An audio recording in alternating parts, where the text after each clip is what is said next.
Hello, this tutorial will show you how to use the nonlinear solver in the Rat GUI, and this can be used to, for instance, make iron yokes and calculate the field in the presence of iron or other nonlinear materials. To do this, we will start from this flared end coil. This will produce the field, and we will build an iron yoke around it and then perform a mesh calculation to show you how it's done. As for any other object in Rat, you right-click the model tree to add it, and in the case of any nonlinear material, you select an HB mesh. This is for a mesh that has an HB curve, basically. Currently, there are 3 options available. The custom option, like any other object, there is a custom option where you can add the path and the cross-section to make your own custom shape. And for the HB mesh, there is a sphere. That's a special case because you cannot make it with a path and then extrude a cross-section. So therefore there's a sphere object, and there is a JSON file option. There's more on this in the manual, and this can be used to import a shape that you have created in a CAD program, for instance.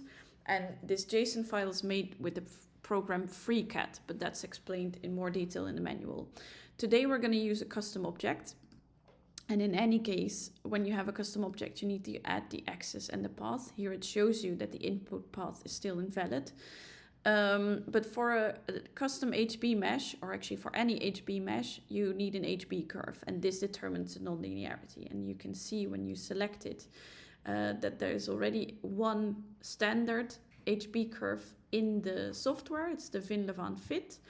But if you want, you can also add your own curve in the form of a table or a file, but for today we're just going to use the standard fit that's available in Rat. We'll start by adding a straight path, because we will extrude a cross-section along the axis of this magnet, and therefore we'll just use the axis path, which is just a straight line. In this case, it's 500 millimeter long. And as a cross-section, we will use a special cross-section called the dist mesh. And that is because with a dist mesh, you can basically create any shape you want. And that is done based on distance functions. And distance functions are areas, they are shapes, flat shapes. And the distance function calculates in the 2D space how far a point is away from the edge of that 2D object, and based on that you can know if your point is inside of that area or outside of the area, and then if it's inside, the points are drawn, and if it's outside, the points are not drawn. And because this is the nice thing with distance functions is that you can easily add and subtract them from each other, and those are called unions or differences or intersections even. And with those special distance functions, you can create any shape you want. So we'll start from a circle, and then you immediately see that we have a circular shape, circular cross-section along our axis. I'm going to make it slightly shorter. I only want to have a cross-section, or sorry, a yoke at the straight section, so not at the flared end. So let's see, this is about 300, so let's be a bit more short. We do 200 millimeter long cross-section, and we're going to make it bigger to the size of about 150 millimeter radius. Now we have completely covered the magnet, and now we can't build this because you want to have like a hole in your iron yoke. And the way we do it is with the first distance function called a difference, which will subtract a hole from our circular cross-section. So in order to do that, inside the distance function, we right-click on the circle that we just added. The circle is our 2D object, and we're going to put it in a difference group. And everything we add to this difference group from now on will be subtracted from it. So you see the circle stays, and everything below in the list. So you can also swap the order, but then the subtraction will be the other way around. In this case, it would be very difficult because the circle is bigger than the rectangle, so it won't work. But everything below here will be subtracted from the circle. Now this will form our bore.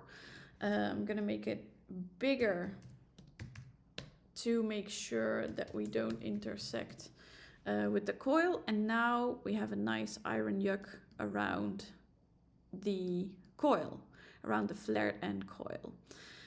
It's very important to keep an eye on the nodes, so the elements of your iron yoke, and that can be found in the custom HB mesh settings.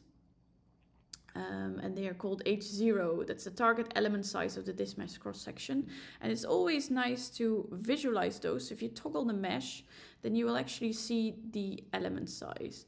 First of all, the axis elements, I'll show it like this, are along the axis. They are really small in this case. They're only 2 millimeters. So here we will increase them to 25. Actually, because we're using an integral method for the iron nonlinear solver, the element size along the axis is not as important as the element size here. So for the accuracy of the calculation, and mainly also to speed it up, you can get away with making these elements rather long. It's more important to have proper element size here, because if you have a too big element size in your cross section, which is the disk mesh, so if I make this 50, you see that it starts to become non-round anymore. So we go to 20 or like 15 for now. Now this is all very nice, but in most cases, in for instance iron yokes, you have all these keyholes, or these holes where you can insert keys, for instance, to keep it together. And in that case, we're going to add another rectangle to our distance function, to our difference distance function, and I want to actually have a keyhole at any quarter of the circle. So I'm going to put this in a special distance function called the angular array.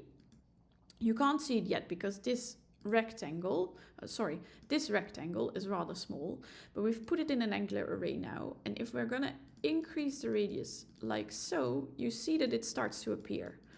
And now we get a tiny error. That's because it can't be seen anymore.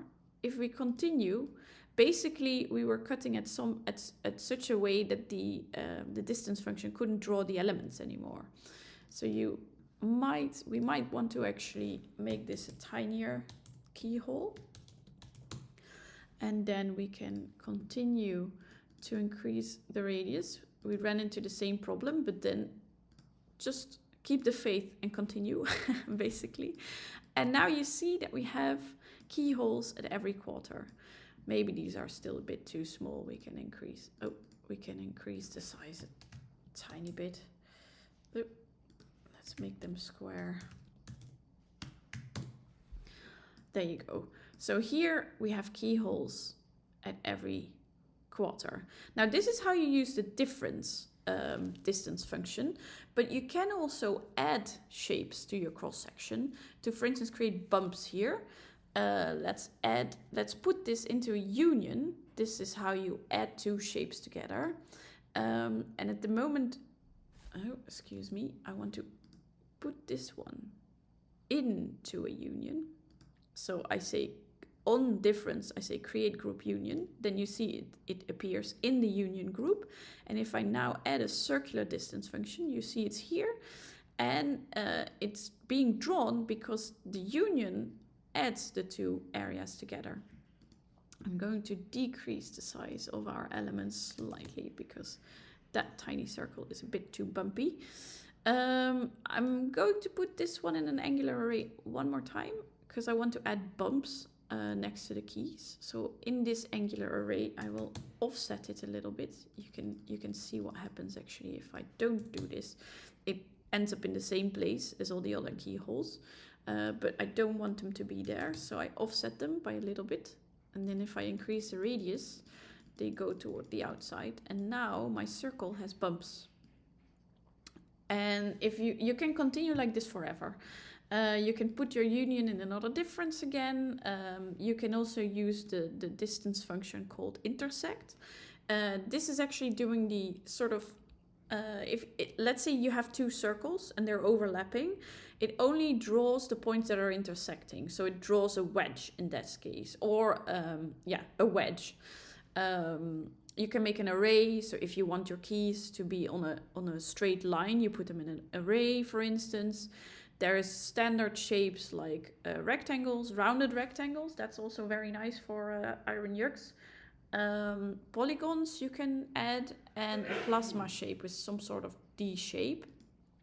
Now, once you're happy with your iron yoke or your any other nonlinear material, and you're happy with the HB curve, so the HB curve here was standard, you can do any calculation that you can do for a magnet without nonlinear materials.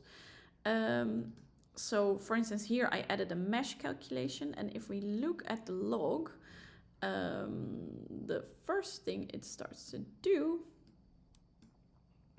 should be the nonlinear solver. Let's see where we are here. Yes, there you go. It's working on the nonlinear solver. It's going a bit slow. That tells me that my element size is probably slightly too big. So here it's actually performing the nonlinear calculation. Now the good news here is that for the next time I run this, it will use the result that it obtains here. There you go, it's finished now. So this is your mesh calculation with the iron included. So you have the magnetic field on the iron and also on your coil. So the coil is producing the field, and the iron around it is being magnetized, and therefore changing the field a little bit, the field pattern. So now, since I have done this the first time, in order to speed up following calculations, what Rat does is it stores this solution in a file temporarily. And if you change this, it will first try to use that previous solution as a starting point. And that means that, let's say I take this, I make it longer. It doesn't have to do the whole calculation from scratch. So if I now do the calculation one more time, it is probably going to be finished faster, because it takes the previous existing solution and it tries as a starting point to use that for the rest. You see now the nonlinear part again. Maybe it wasn't the best example to increase this. Let's see how this goes. So we increased the size along the axis. It's now running the nonlinear solver one more time, and then using that previous solution as a starting point for this one. So that's especially useful, for instance, in plane calculations. Maybe that was a better example, actually. So we changed the shape. It makes it easier to fit the previous solution. But if I add a plane calculation, let's add it in this plane, it should be quite a bit faster, because it already calculated the field in 3D. And now it only has to do the field calculation in 2D in this plane. So again, it's running this setup. Nonlinear solver is going on. By the way, the way to show this is right-clicking on your process and show log. Then you can see how it's going. So you know what you're waiting for, basically. Nonlinear solver is happening at the moment. And there you go. This is your plane calculation. Oh, let's remove this to make it clearer.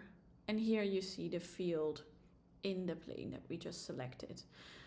All right, so, oh, excuse me, I clicked too much. So this is the end of this tutorial. There's more information on how to use the different HB curves, so how to put your own table or to put your own file.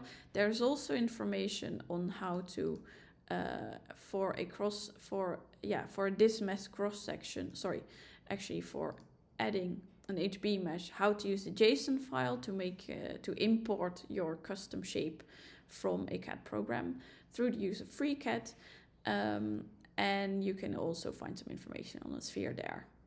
Thank you.